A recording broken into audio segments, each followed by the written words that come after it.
Hello everyone, मैं अभिषेक कुमार और आप देख रहे हैं समृद्धि आईएएस का यूट्यूब चैनल। दोस्तों, आज इस वीडियो के माध्यम से हम बात करने वाले हैं कि बीपीएससी टीआरई 3 के जो सफल अभ्यर्थी हैं, चाहे वो पीआरटी के हो, 6 to 8 के हो, 9 10 के हो या फिर 11 12 के हो, उनके डॉक्यूमेंट वेरिफिकेशन, काउंसलिंग और जिला आवंटन की जो तिथि है उसमें एक बार फिर से जो है बदलाव होने शुरू हो गए हैं। इसको लेकर के दोस्तों एक ऑफिशियल नोटिस भी आ गई है और एससी एसटी कल्याण विभाग ने अपने जो उनके जो डॉक्यूमेंट वेरिफिकेशन के कार्य थे, उनका जो प्रोग्राम था उसमें जो है वो उनका कार्यक्रम जो है वो बदल भी दिए गए हैं, चेंज भी उसमें जो है वो हो गया है। तो इस पर हम बात करेंगे दोस्तों। साथ ही हम बात करेंगे कि क्या फिर से बीपीएससी टीआई 3 के पीजीटी का जो रिजल्ट जारी होने वाला है, आप सभी को पता होगा कि संशोधित रिजल्ट जो है वो जारी होने वाला है पीजीटी का टीआई 3 के गेस्ट टीचर को लेकर के। तो जारी होगा तो क्या गेस्ट टीचर को जो है 25 नंबर का वेटेज मिलेगा? और जो ये लगातार जो है टीआरई 3 के जो डॉक्यूमेंट वेरिफिकेशन है, काउंसलिंग है, जिला आवंटन का जो कार्यक्रम है, इसके डेट में लगातार चेंजिंग जो है वो क्यों हो रहे हैं, इसका क्या कारण है, इस पर भी दोस्तों हम बात करने वाले हैं। तो जितने भी अभ्यर्थी इस वीडियो को देख रहे हैं, फुल वॉच कीजिए वीडियो को, ताकि टीआरई 3 के डॉक्यूमेंट वेरिफिकेशन, काउंसलिंग और जिला आवंटन को लेकर के जो भी आपका डाउट है वो सारा डाउट जो है इस वीडियो के माध्यम से क्लियर हो जाएगा। तो दोस्तों, आज हम जो है इस वीडियो के माध्यम से आपको ये भी बताएंगे कि बहुत ऐसे अभ्यर्थी हैं जो गेस्ट टीचर का संशोधित रिजल्ट जारी करने की जब से खबर आई है तब से वो परेशान है और सोच रहे हैं, जो वो अभ्यर्थी पीजीटी के जिनका रिजल्ट जारी हो चुका है, कि कहीं ऐसा तो नहीं कि जब संशोधित रिजल्ट जारी होगा, गेस्ट टीचर जो 492 है जिनका रिजल्ट आने वाला है 492 सीटों पे, तो उनका रिजल्ट आएगा, तो कहीं ऐसा तो नहीं कि जो रिजल्ट पहले हो गया उनका रिजल्ट जो है वो कैंसिल हो जाएगा, रद्द हो जाएगा। तो इन हर एक मुद्दे की बातों पर दोस्तों हम चर्चा करने वाले हैं, तो इसके लिए आप वीडियो को फुल वॉच कीजिए। तो आप सभी को बता दूं कि एससी एसटी कल्याण विभाग ने इसको लेकर के, एससी एसटी कल्याण विभाग को जो डॉक्यूमेंट वेरिफिकेशन कराना था उसका डेट तो था वो 7 तारीख से ही था, अच्छे है कल 7 तारीख से ही होना था, लेकिन उसने जो है अपना डेट बदल दिया है और इसको लेकर के जो है उन्होंने नोटिस भी जारी कर दी है। आप सभी को पता होगा कि उसको लेकर के आपको अपडेट भी दिया गया था कि एससी एसटी कल्याण विभाग जो है वो 7 जनवरी से लेकर के 10 जनवरी तक जो है वो अपना डॉक्यूमेंट वेरिफिकेशन कराना था उनको, लेकिन उसका डेट में जो है बदलाव हो गया है। और ऐसे ही चेंजिंग, ऐसे ही शेड्यूल में बदलाव जो है आप टीआरई 3 के जो अभ्यर्थी हैं उनके डीबी और काउंसलिंग में भी देखने को जो है आपको मिलेगा। और आज नहीं हुआ लेकिन कल से परसों तक जो है टीआरई 3 के जो सफल अभ्यर्थी हैं उनकी डीबी और काउंसलिंग डेट को लेकर भी जो है वो शेड्यूल जारी कर दिया जाएगा, उनका भी नोटिस जो है आ जाएगा। आज एससी एसटी कल्याण विभाग का आया है, कल बिहार शिक्षा विभाग के द्वारा जो भी नोटिस जारी कर दिया जाएगा, क्योंकि उसमें भी जो है बदलाव होना ही है। अब हम बात कर लेते हैं दोस्तों पीजीटी के रिजल्ट को लेकर के, जो संशोधित रिजल्ट जारी होने वाला है गेस्ट टीचर का, जिसको लेकर के जो है वो नोटिस जारी कर दिया जाएगा कि 11 जनवरी तक जो है वो संशोधित रिजल्ट जारी किया जाएगा।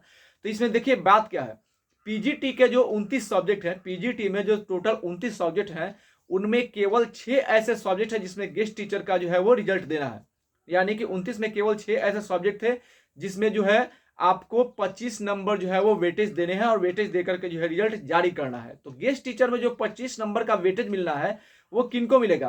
तो इसमें जितने भी गेस्ट टीचर थे उसमें आधे, लगभग आधे गेस्ट टीचर का जो है वो रिजल्ट जो है वो आ गया है। यानी कि जब टीआर 3 का रिजल्ट जारी किया तो उसमें आधे का आ गया है। केवल 6 ही सीट पे, केवल 6 ही ऐसे सब्जेक्ट हैं जिसमें जो है 492 जो है कैंडिडेट हैं और उनको जो है वो 25 नंबर वेटेज जो है वो देना था। लेकिन ये टीआर 3 का रिजल्ट जारी कर दिया गया, लेकिन उसमें उनको वेटेज जो है वो नहीं देना पाया। यानी कि इतना काम जो है वो बीपीएससी नहीं कर पाया। ये गलती किसकी है? तो बीपीएससी की गलती है।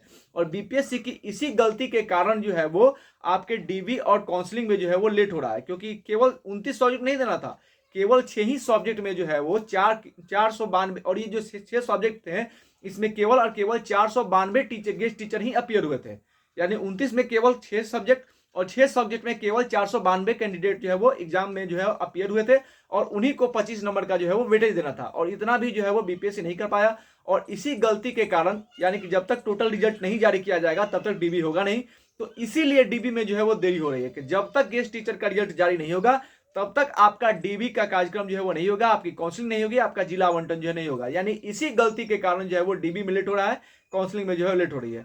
अब बात कर ले कि पीजीटी के वैसे छात्रों को जिनको ये डर सता रहा है कि जब संशोधित रिजल्ट आएगा तो कहीं ऐसा तो नहीं कि उनका रिजल्ट जो है वो कैंसिल हो जाएगा। ऐसा बिल्कुल नहीं होगा। जितने भी पीजीटी के सफल अभ्यर्थी हैं उनको बड़ी जिम्मेवारी के साथ मैं कहना चाहता हूं कि आपके रिजल्ट पे इसका कोई प्रभाव नहीं पड़ेगा। आपका रिजल्ट जो है वो बिल्कुल भी कैंसिल नहीं होगा, आपका सिलेक्शन जो है वो बिल्कुल भी रद्द नहीं होगा। जिनका रिजल्ट पीजीटी में हो गया है उनका हो गया है, उनको नौकरी मिलेगी, उनका सिलेक्शन नहीं जाएगा। क्योंकि गेस्ट टीचर जो पीजीटी में है वो आधे से अधिक जो है वो वेटेज का लाभ मिले बिना ही सफल हो गए हैं, और जो बचे हुए हैं उनको 25 नंबर का वेटेज मिलेगा और रिजल्ट जारी होंगे, लेकिन वो जो 492 सीटों पर रिजल्ट देना है, 25 नंबर का जिनको वेटेज मिलेगा, वो जो है वो बचे हुए जो सीट है, यानी कि जितनी वैकेंसी आई थी, आप सभी को पता है कि सीट 492 ही गेस्ट टीचर को रिजल्ट देनी है और 12,000 के अप्रॉक्स जो है वो सीटें पीजीटी में खाली है। तो जो सीटें वैकेंसी में जो सीटें खाली है उसी पे जो है ये रिजल्ट जारी किया जाएगा। हाँ, ये बात तय है कि रैंकिंग में उथल पुथल होगा, रैंकिंग में जो है वो इधर उधर होगा, जिनका रैंकिंग ऊपर था वो नीचे हो सकता है जब रिजल्ट जारी होगा, लेकिन सिलेक्शन आपका रद्द नहीं होगा। ये आपको मैं बड़ी जिम्मेवारी के साथ कहना चाहता हूं। इसलिए टीआर 3 के पीजीटी के जो सफल अभ्यर्थी हैं वो आप एकदम निश्चिंत रहें। गेस्ट टीचर का जो रिजल्ट है वो आएगा, लेकिन आपके सिलेक्शन पे कोई प्रभाव नहीं पड़ेगा। रैंकिंग उधर उधर होगी, लेकिन आपका सिलेक्शन जो है वो होगा, आपके सिलेक्शन पे कोई प्रभाव नहीं पड़ेगा, आपके रिजल्ट पे जो है वो कोई प्रभाव नहीं पड़ेगा। बात सप्लीमेंट्री रिजल्ट को लेकर कर लें तो जितने भी अभ्यर्थी हैं जो टीआर 3 में जिनका रिजल्ट जो है वो नहीं हुआ है 1-2 नंबर से, या फिर कट ऑफ मार्क्स के ऊपर या फिर उसके बराबर आने के बाद भी उनका रिजल्ट नहीं हुआ है, उनसे मैं कहना चाहता हूं कि आप सभी को एक साथ आना होगा और जब तक टीआर 4 नहीं आता है तब तक जो है आप सप्लीमेंट्री रिजल्ट के लिए आवाज उठाएं। आपके अगर आप सभी एक साथ आए तो निश्चित रूप से आपकी भी सुनी जाएगी और टीआर 3 में सप्लीमेंट्री रिजल्ट भी जो है वो जारी हो सकता है। तो एक बार फिर से टीआर 3 के जितने भी सफल अभ्यर्थी है, पीजीटी के अभ्यर्थियों को एक बार फिर से मैं कह देना चाहता हूं कि आपके गेस्ट टीचर का रिजल्ट आएगा तो आपके रिजल्ट पे जो है वो कोई प्रभाव नहीं पड़ने वाला है। या कि इसको लेकर के जो है आप एकदम बिल्कुल भी इसको लेकर के मत सोचिए। आपका रिजल्ट जो है वो कहीं नहीं जाएगा, आपका रिजल्ट हो गया है तो आपका जो है वो सिलेक्शन होगा। और टीआर 3 के जो सफल अभ्यर्थी हैं उनका डीबी ये रिजल्ट आने के बाद ही होगा, उसके बाद ही आपका जिला आवंटन होगा। जिला आवंटन में भी इसीलिए देरी हो रही है, जैसे सबका रिजल्ट आ जाएगा उसके बाद जिला आवंटन होगा, फिर आपका जो है वो डीबी कराया जाएगा, आपकी काउंसलिंग हुई, उसके बाद जो है आपको विद्यालय में जो है वो नौकरी मिल जाएगी। धन्यवाद।